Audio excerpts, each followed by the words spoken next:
Chris, I mean, it's every time we record, there's just something that happens like that, right? So Completely. let's get on with it. Who do we have today? Oh, my friend Yuri Domenko from DP Fox Ventures, and what we're going to talk to about is Fox Motors and what he is doing there as the innovation guy there. Yuri, we were just saying that you are the belle of the ball lately. Been a lot of people have been talking about you. We met up at CX Auto a couple of months ago, where you were a speaker. Why are people so interested in what you're saying? Because I think you're hitting on something from innovation and AI and data. Yeah, Like, no pressure that you're the innovation guy. Welcome to yeah, Faster Horses, Yuri. This is I'm gonna let Chris just keep saying what he's saying and have you. I want to know how you answer that. Yeah. Okay, so first of all, yeah, no pressure at all. So apparently, I'm the innovation guy. I don't know about that. I'm more of a guy who stumbles through things until something works, but I think that's how success is built. Um, I think, to answer your question, I think what resonates with people, like some of the things that I'm saying, is because I'm bringing fresh approaches to old questions, and I think I think also I'm by nature a very direct individual and kind of point things out very clearly. And I think in as our culture today, I don't think a lot of people like to do that, to just kind of like, hey, say, hey, this is kind of how things have been done, but maybe there's a better way to go about it. It's like a very, especially in the auto industry, it's like, well, that's not really how we don't like to point these things out. I mean, I think we've coined the phrase, this is how I've been doing it for 30 years, and it's worked well so far. And whenever I hear that, my thought process always falls into, okay, so it's 2025 or whatever year it is when you say this, and you're saying you've been doing it like this for 30 years. And I'm like, so you're telling me in 30 years, there has been no change. And then I just go, sounds good. What is this? Yeah. What is this thing? What do you got going over there in your hand? And it's Right. like no changes at all. Nothing. Everything is the Right. same. what I was the mean, genius? hold on. I'd say when you stumble, Look at that. I mean, let's be honest. Um, one of our first clients at Brain Trust was Brian Benstock at Paragon, who Mhm. lots of people follow on LinkedIn. Lots of people love to hear him speak. It's inspirational. It's also very directional because he says some of the same things, right? But the thing that I just remember him always saying is, hey, we've got to do things not the way that the car business has always been, but the way other people are doing things. This is going to take people that haven't done this, and the whole reason I put that hat on. Everybody on my team has that hat because of what you just said, how you let off, Yuri, that you stumble into things, right? Mhm. That's what this is about. There is no playbook right now for artificial intelligence. There really isn't, Nope. because the velocity at which functionality and utility is changing, if there's even utility, because there's a whole lot of people just making PowerPoints and blog posts with them right now, right? Vaporware is very big. Vaporware, Yes, right? very big. So Yes. lots of that. But but when it comes to business, right, you've got to press. And wasn't it Trudy, Chris, who said that a few shows ago, right? Is that Yep. she wasn't sure, but she said she used to do 20% and 80%, 20% to try new things and 80%. She's like, I'm not even sure it hasn't flipped the other way around now, to where we got to have the majority of what we do first time tries, first time proofs of value. I mean, there's a lot of that. Wouldn't you say, Yuri? Yeah, I mean, I think it's also so this is something I love to say, and I do this in my posts, and I do this like whenever I speak to people, this is kind of a parallel I like to use in the early 2000s. I think it was like on Bloomberg. I think Alan Greenspan was the one who said it, but don't quote me. It could have been somebody else. He said something along the lines of, "So in the next 5 to 10 years, many of the Fortune 500 companies that have been around up to this point will be either not on the Fortune 500 list or completely gone." And this was Right. in like the year 2000. Now, kind of going to what you're speaking about, like with the rate at which technology is evolving and things are changing, that 5 to 10 year mark has become like a 12-month mark. Right. Exactly. And your entire ability to stay competitive, like that competitive edge, it's no longer like, hey, we found the next great thing, and now we're gonna just outshine our competition for the next 5 years. No, you're gonna outshine your competition for 5 to 6 months, if you're lucky 12. But and then it becomes normalized because technology is just moving so unbelievably fast. And I think that kind of goes to the automotive industry, where now you're seeing it's like, hey, if you don't keep trying new things to like your 80/20 thing, you will literally fall behind so quickly that your company could be dead, and it'll Right. take you an extra 12 months to realize that you Yes. died. And by that point, it's too late to do anything. Like, there's nothing you can do, because that period of like, oh, well, everybody started doing this, over the past 24 months, I'm going to kind of catch up to that. It's like, dude, you're not catching up. You're behind the You're norm. exponentially Yeah. behind at that point, Yeah. right? Exactly. Yeah. Like, so you see, like, go ahead. I was Yeah. just going to say, did the holding company, did Fox Ventures know that you were going to be coming into the Fox Motor space, or was that an evolution? Because this kind of thinking, like were they seeing that, hey, we need to get somebody on the innovation and the tech and the data side within the automotive piece of the business? Is that how you kind of arrived in this space? Yeah, especially in my current role, this was actually a very, very strong foresight by our president, Diane Maher, who literally did see this and brought me in literally for innovation and into this space. My entire role at Fox, if you said, what do I do, is innovation. Like, that is Yeah. literally my role. It's going to, like, 80/20. I'm more like a 90/10. I do very little run the business stuff, and I do a lot more of like change the business stuff, I guess is what I would say. Uh, So how are you thinking now, if we just kind of break it down into we'll start with the data side of this. Like, how do you think about putting your arms around 10 or 15 or 20 different places of data platforms? How are you beginning to aggregate that data into a place where you can apply those AI solutions on top of it? Well, hold on. In Chris, I think you can help everybody wrap their heads around about how dynamic the Fox organization is, right? Fox Motors, um, stores, number of stores, and the different approaches I think that you guys have, because that 15 to 20 is actually multiplied by a smaller number across that, I'm sure. yeah, I mean, at Fox, and let me just, Tim, can you elaborate a little bit on your question, just so I make sure I understand, so I don't Well, answer it?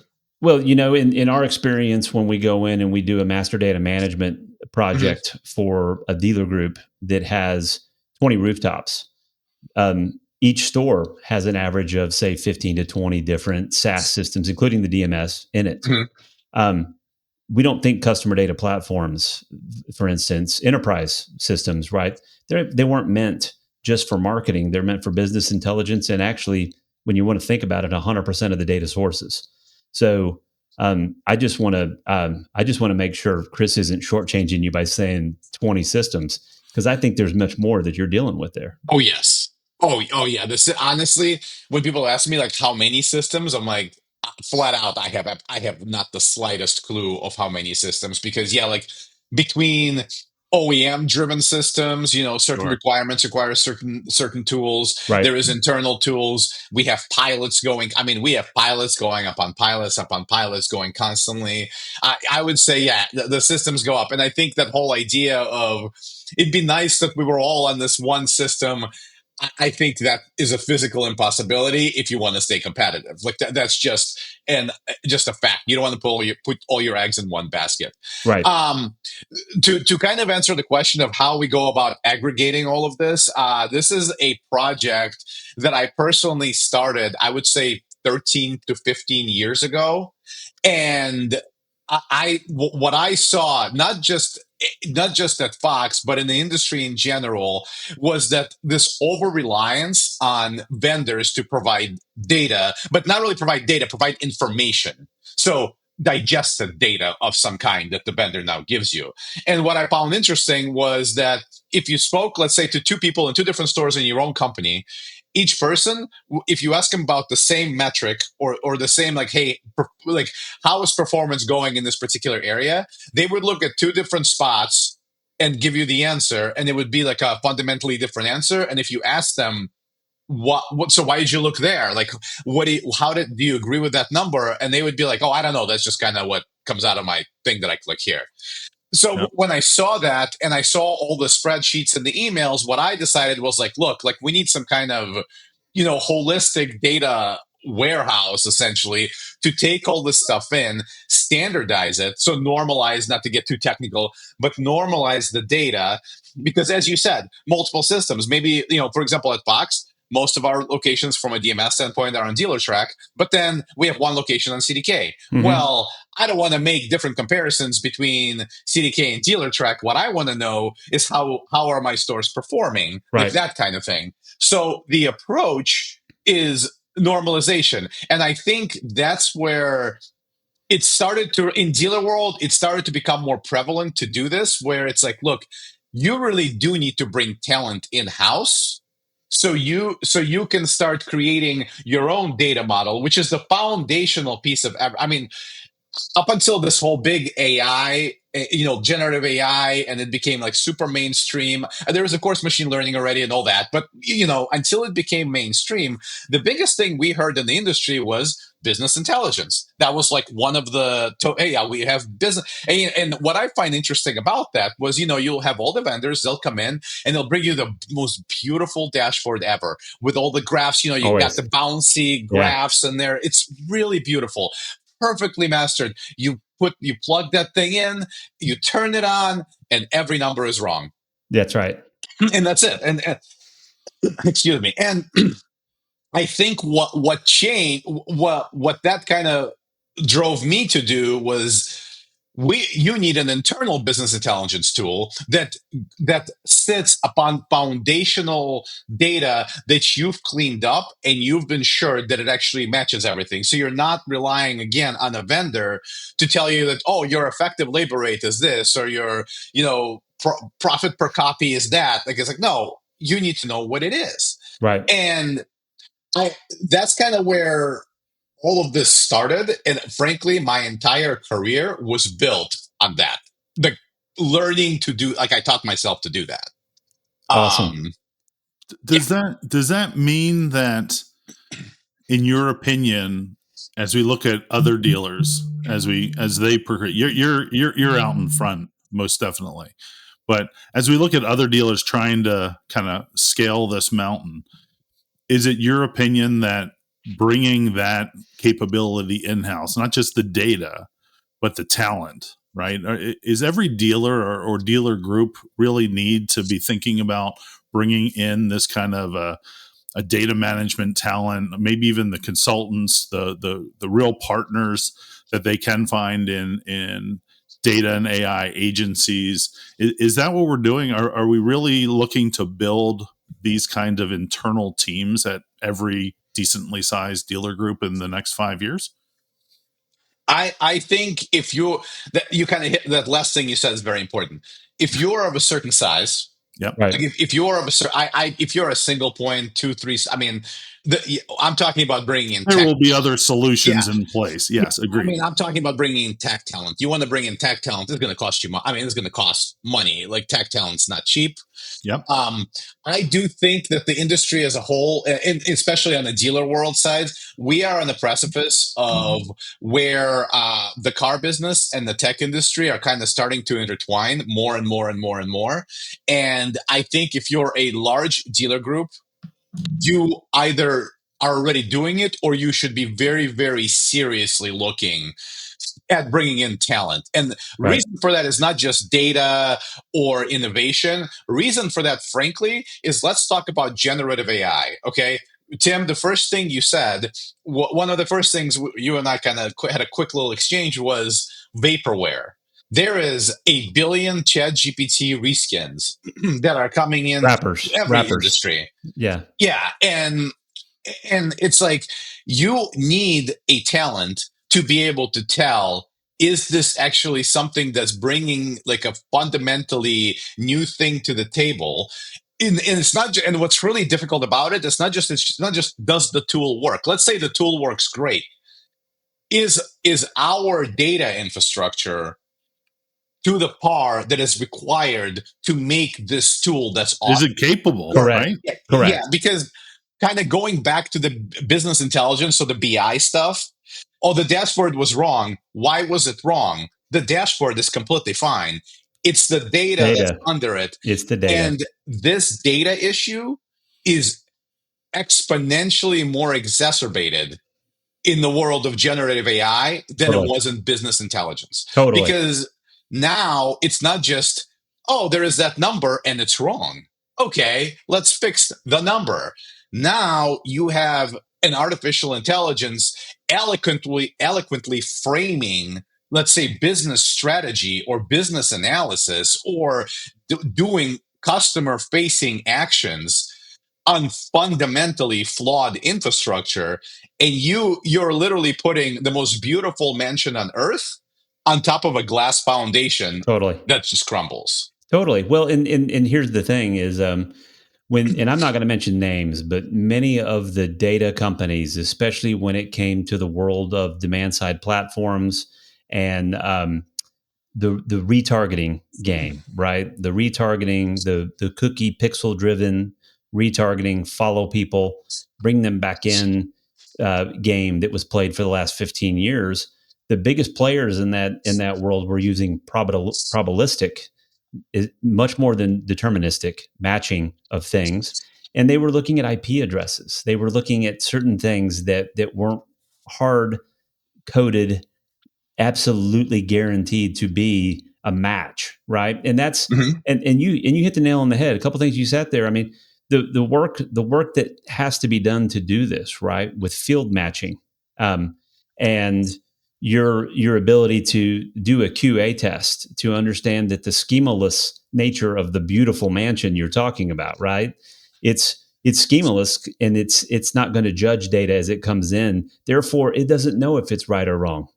It just knows that it's going to be able to use it and to the best of its ability start to begin that process of unification and resolution of the identity, the entity, the metadata, right? The gobbledygook Mm-hmm. that comes through with it.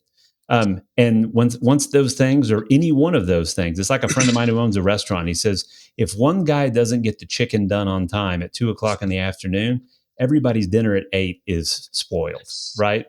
And It's a domino effect. Same thing. So how do we want to think about this, Yuri? Because you are in the midst of trying to solve it for a large group with, all the experience, your Apple experience, everything kind of coming out. You're an experienced guy. How does the average 10-store dealer group start to think about this? Because they don't have someone like you, right? How do we solve the problem? And we have the vendors out there, a lot are vaporware, Mm-hmm. And we saw what happened with CDK last year with all the data exposure issues. Like, how do we begin to build this solution? Because this is a scary frontier if we're not careful about what we're doing. So the way I get this question in a variety of fashions a lot, like, no, everybody doesn't have a CIO, and we're trying to solve these big problems, and I think the approach is always too monolithic, and I think that's why it's scary, and that's why it's a problem. So a lot of times, what I hear is, I don't hear like I want to solve a problem or I want to make a process better. What I hear is I would like to revolutionize the customer service experience for my service department. So this is like, I just said I want to take like a fourth or a fifth of my business, and I want to fundamentally revolutionize. I want to boil the ocean. That's right. I'm just going to do it. And that's where a lot of people, like, they start at that level and they start thinking through it for like 10 minutes. And they're like, dude, never mind. I'm just going to go right off some repair orders. That's crazy. Like, we're not doing all that. My standpoint, and this is honestly what everything I've ever done, even before AI, has been like, hey, let's look at something. Take anything at all. Take a process. Let's break it down to the minutia, like the smallest steps.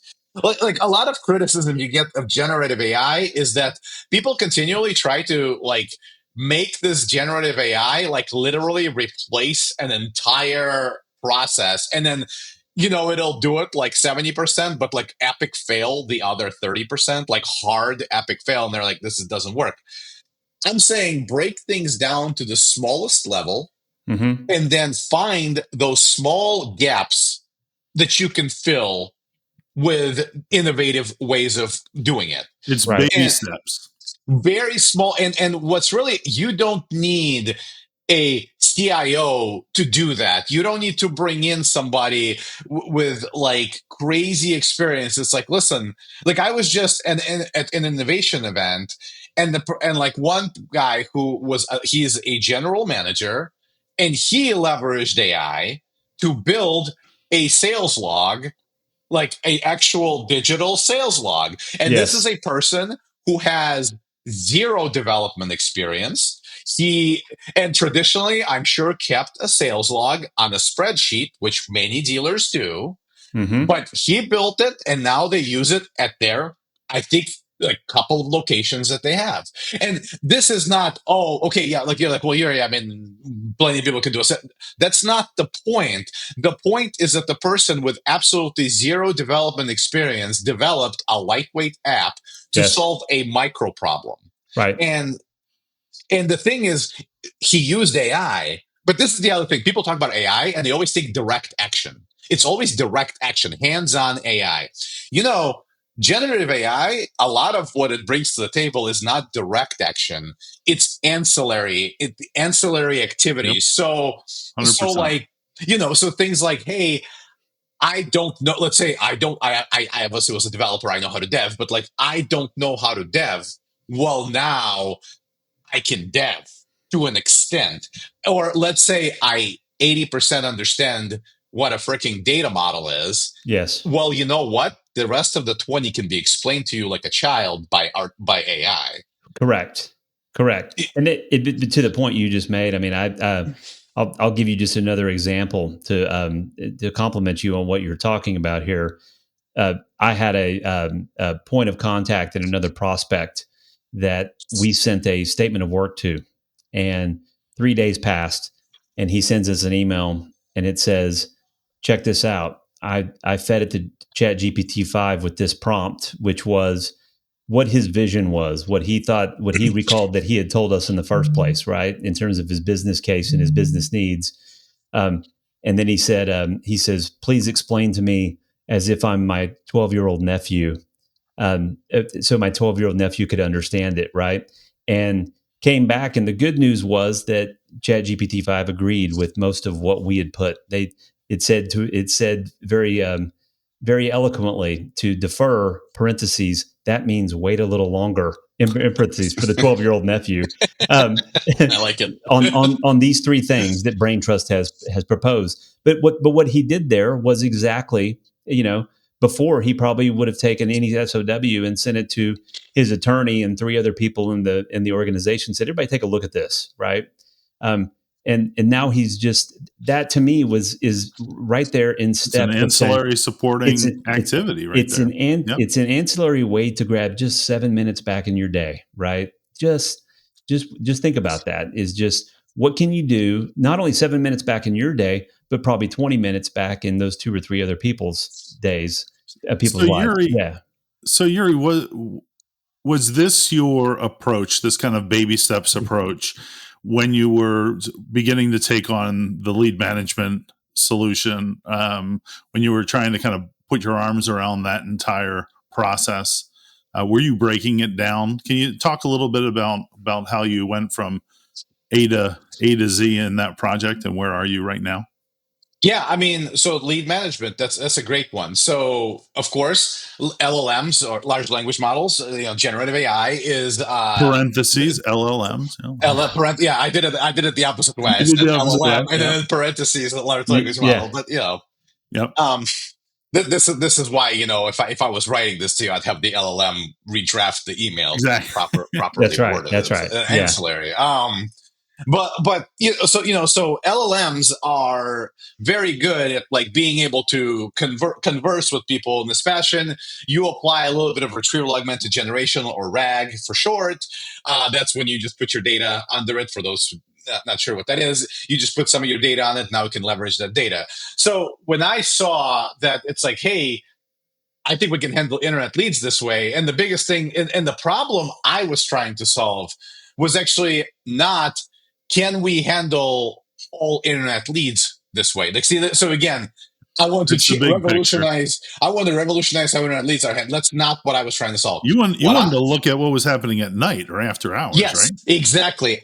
What I wanted to do was to make sure that no matter when the customer and when the lead comes in, it is immediately engaged. That's one simple thing. If it comes in, can we 100% of the time engage the person? And then then I started to build off that. Engage, and then engage them where they are at. Yeah. So what I always found irritating about BDCs is there is a checklist, which makes there is nothing wrong with having. It makes complete sense, but there is a checklist, and then when the lead comes in, they send out a form letter. Like essentially, it's a form letter of, "Hey, thank you for reaching out," blah blah blah. Then the person asks a question, and then they will either answer it or send out another kind of canned response, trying to drive to like an appointment or something. And also they don't always follow up with everybody. What I liked about the LLM approach is, if the lead comes in, of course it sends out like a, "Hey, blah blah blah, nice to meet you," all that. But as soon as the lead starts engaging and says, "I really want to know about, the sunroof on this car. Like, is it panoramic or is it whatever?" This thing literally responds to that exact thing that they are there. It's not kind of responding to it. It's not sort of answering the question. It literally does it. Right. And and Chris, to answer your question, see how I'm kind of start out with a one thing that I'm trying to solve for, Yep. then build off that, and then continue. And we, of course, did a pilot, read every conversation, tuned. And this is not like, if you're using a vendor partner for this, you want to really pick the vendor partner that is willing to tune and adjust. And I think that's the other thing that people need to understand. And I think this is like it's not just dealer world. A lot of people fall into this quagmire of perfect.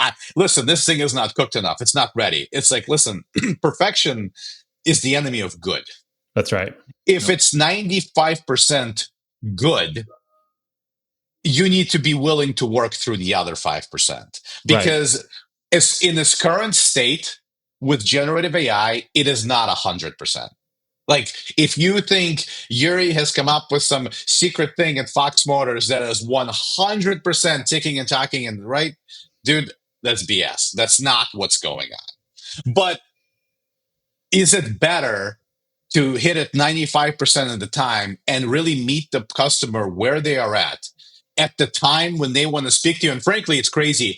Over 37% of our engagement happens after hours. And I mean, a lot of it in the middle of the freaking night. So, hey, if you have the sudden urge to look at cars at 2 a.m, why am I not willing to talk to you at that time? Come to Fox Motors. Yeah. Well, right. But I would be curious, Yuri. I'd be curious to ask you this: is to the point you just made in that wonderful statement of perfection is the enemy of good. Good enough, maybe is I want to go there for a second. Sure. Is that not the problem that you see? Because we are talking about not just dealer world. I like that. It's better than water world, and dealer Not world. That good of a movie. Not that good of a movie, but dealer world. I would just say is a microcosm example of what's going across all of industry right now. That there are a lot of people who expect it to be fully baked, or they expect it to be perfect, or they expect it to be this, or they only subscribe to these massive public models who just have all of the public discourse and fantastic public relations to say that they're getting so close to AGI, right? And I tell my clients this all the time is like, what are you really trying to do? And I can show you there's ways to do applied artificial intelligence or something. I'm asking you the same question. I think you're saying the same thing. Are you talking about we don't need the greatest? We need the best for us, right? We need what is going to help us move the needle or do something different, as you were saying earlier, and just trying to take a marginal iterative step in a direction to do things different. I think it's also when you or I say us, I think that's also that's the other, it's a very subjective thing. So this is where it's important to note, kind of to what you're saying, to not put your eggs into one basket with like one major vendor or something like Right. that. And even if you are working with one vendor for a certain thing, and this kind of, okay, all our locations use this vendor for this thing, you always need to make sure that this vendor is ready to pivot, especially in the world of generative AI. You just mentioned GPT-5, which came out, what, like, I think like 3 weeks ago, something like that. Yeah.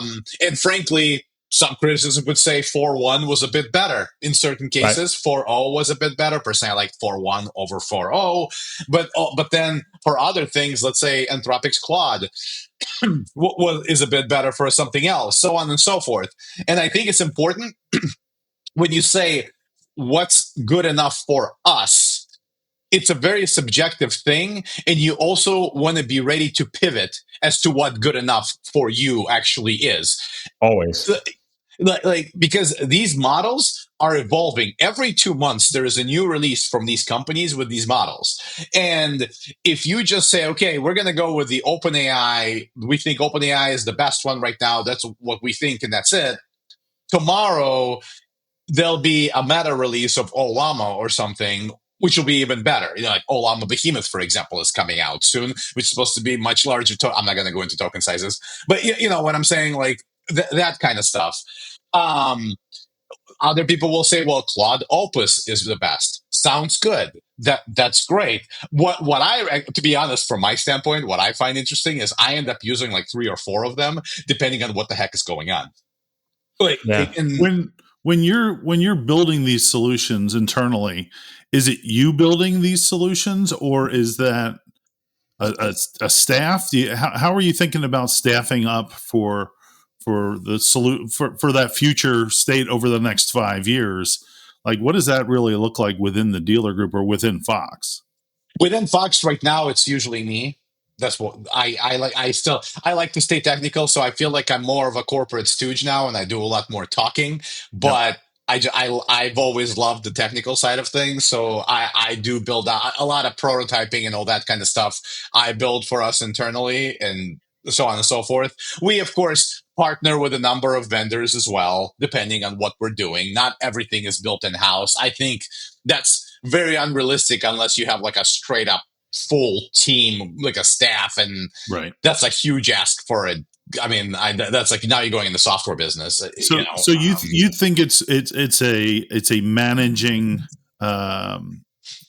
data and AI staff that has core capabilities themselves for doing some small, or at least knowing direction, and then you're working with consultants, agencies to do, or even if you're not doing that today, that's kind of the model that you're putting forward for what you think what next year is going to look like. honestly, next year, 2 years, 3 years, 5 years, I would say kind of wait and see. As generative AI continues to evolve, you may literally be able to bring in one person and be like, okay, leveraging that technology, they can actually put up a lot of that stuff and do it What with the is use that of AI. one?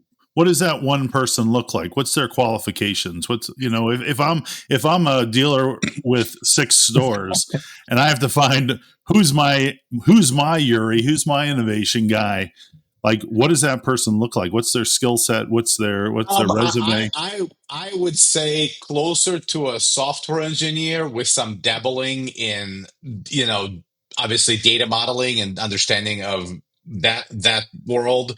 Probably a full stack dev is what I would say, like a solid full stack dev with very strong understanding of foundational data principles. Right. I don't think you need to bring in a data scientist because it's not like you're bringing some. So a data scientist is more to like for example, I'm not a data scientist. I'm an engineer by trade. So Right. like I'm not over there building models. Like I know nothing about. I obviously understand to a certain degree how they build models, but I have never sat down and was like, all right, Chris, I'm going to build my own large language model. That is Right. not what you're looking for. You're looking for operational application of it. So I'm thinking more of a, like me, I'm a full stack developer, meaning I can data model really well. I can put up a front end, I can build out an API. That being said, now I can leverage the models that are out there to then apply to practical business cases. So I think you need a software engineer that is well rounded from the back end all the way to the front. Because that's exact, because we talk to dealer groups all the time, and very often it's like a deer in the headlights sort of scenario. Like, what are my first steps? And that's when I've known Tim now for a couple of years, and I'm like, well, obviously, someone a team like Brain Trust or somebody that comes in and is that hand. I don't want to say hand holding because that's diminutive, That's but fair. someone who can kind of take you that path, because there are so many dealers that are going to need over the next several years to stand up this kind of internal capability.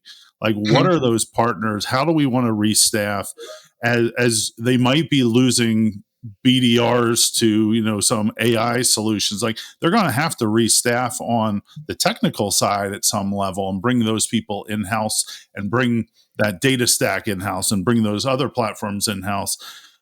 If your model, and I agree with your model, but if your model is what we probably will see over the next couple of years. Well, it's also I think dealers, and this is a very simple one for them, like I think to understand, they need to differentiate that IT is not dev. Like No. that's too very, like, this is not part of IT. This has nothing to do with computers. Yes. This is a completely different discipline. It's engineering. It's engineering. It really It is. It's not. Like, don't put it under. In fact, I wouldn't even put it under IT, yeah. because IT's goals are to make the business run smoothly. The goal of this type of role is to not run smoothly. It's to disrupt constantly. Yes. That's the thing. It's like fundamentally different goals. So it needs to be a fundamentally different area of the, and that's why, frankly, so CIO, Chief Information Officer, you notice that's actually a really, really, really new position, not in automotive, generally everywhere. You've had CTOs. CTO is a lot more IT, technical, like that kind of stuff. Mm-hmm. CIO, the difference is CIO is more of, yes, you can do technical, but you also really look at the practical business applications and you understand the business side of it. Correct. And you also have a respect for compliance when you're in that exactly role, right? Which is ever so more important. In a way that the CTO didn't. I'll just ask you, because you're rattling off some titles there. How crazy is it to have a chief AI officer these days? I mean, to me, to my first, well, actually, it is my first rodeo, right? There's not a respect for how fast things are changing, and a lot of boards of directors are expecting someone to come in and be the guru. And I think that's a challenge too. That's a problem. That will be a problem for those companies if they invest in the wrong person and anoint them with a title like that, right? Yeah. So yes, I think Chief AI Officer will be the next big C-suite. But they're starting to appear, but very few and far between. I think that will be the next one. And to your point, this is the most dangerous part of this whole thing. So this usually, like, I'll parallel this a little bit to dealer world, just to kind of less abstract, but just to parallel. A lot of times people ask me, like, well, how do I, how do I screen vendors? Like, how do I screen which AI vendor is vaporware and that's not? This kind of goes along with what we're talking about. Right. I usually say, just look at their LinkedIn profile. It says AI expert. Automatically don't talk to those people. Like, Agreed. just literally just because when you say, if I said I'm an AI expert, okay, so you are a data scientist and you build models. That's an AI expert. That's not, hey, Let me tell you about the 5 cool ways to use ChatGPT. That's not an AI expert. That's a No, prompting. That's a prompting guru right there. Is what that is. that's Okay, which that's is right. If they're um, even that, they're just if you're even that. they're a proficient prompter, but they're Yeah, yeah. not. There I are know no how. experts. That's I I think know that how to use a chatbot. yes, That's yeah, awesome. Yeah, I'm yeah, gonna add that to my LinkedIn. yeah. I know we're running up here on time, but one last question from me, which what do you see happening in the next 6 months? Like, what are your goals, near term goals for the end of this year, to get us ready into 2026? the biggest thing that for at least for Fox, from my standpoint, is we're currently, we're putting up a CDP. We're working very hard to do that. I really want to get the data, the foundational data aspects, to a point where it's hygiened. Everything is deduped as obviously can be. A lot of that hygiening stuff. I really want to get the foundational data structure to a place where we can start activating in dynamic ways. Like I say things a lot like audience of one marketing. So there's subjective marketing leveraging large language models to make marketing messaging specifically to Tim or Chris. That kind of stuff is impossible if I don't have these composite data sets to get true full views of who Tim or Chris are. So are you telling me that at your size and you're the CIO, you don't have in 2025 almost September, Fox Motors doesn't have a standing CDP? We do. We do, but it's not where I want it to be. And frankly, it probably never will be. Right. Probably Uh, not. But I think the point of that is we've been talking about CDPs since 2022, right? And there is such a challenge and kind of an ongoing improvement that always has to happen in this. No one ever has a CDP like that's fully up and running because there's always something we can add to it. But it's more of just a call out to all of the other dealer groups out there that even, everybody's chasing it, right? Like even Fox at the size that you are with a CIO like you is still learning and growing and adding and experiencing on that data side, right? well, here's the thing with CDPs too. It's like, you need to it's really hard to figure out it's really hard to just quickly agree. Like, let's say you pick a vendor partner and they say, okay, we have a CDP. A lot of these people, they're not a CDP. They're a marketing company that backed into the term CDP because that's the hot thing now. And So true. and CDP at its core, and I know you guys will agree with me because I understand the people I'm speaking to, CDP is just a data warehouse. Frankly, people, if you're thinking of CDP as activation first, you're already thinking of it like upside down. You're Like, thinking about the wrong thing. Exactly. yeah, it's the foundational data source is what the It's a CDP is now. customer data platform. Thank you. But so any vendor, and this is kind of, I guess I would say to your listeners, any vendor that comes to you and says, "Hey, we charge for our CDP by rooftop or by website," like, dude, that's not a CDP. That's not a CDP. That's a marketing. What does? It's a database. Who cares how many rooftops you have? You could charge by, hey, size of data, input, output, like different events. You can do that. But if you're saying rooftops or websites, it's like that has nothing to data. Does not care. I've heard Kevin Fry at Jeff Weiler say the exact same thing. Like, you cannot think from a rooftop standpoint, but because this is our data platform, right? It serves all at that point. I know we're running up here on time, but we just want to thank you so much here for this conversation. What a great way to kind of delve into the details of data aggregation and platforms, AI, everything that's so important in us going forward in the next 6 months and certainly in the next 5 years. This was a great insight. Yeah, I'm. Thanks guys for having me. I always love having these conversations, and I love how they always naturally go into directions you don't initially plan.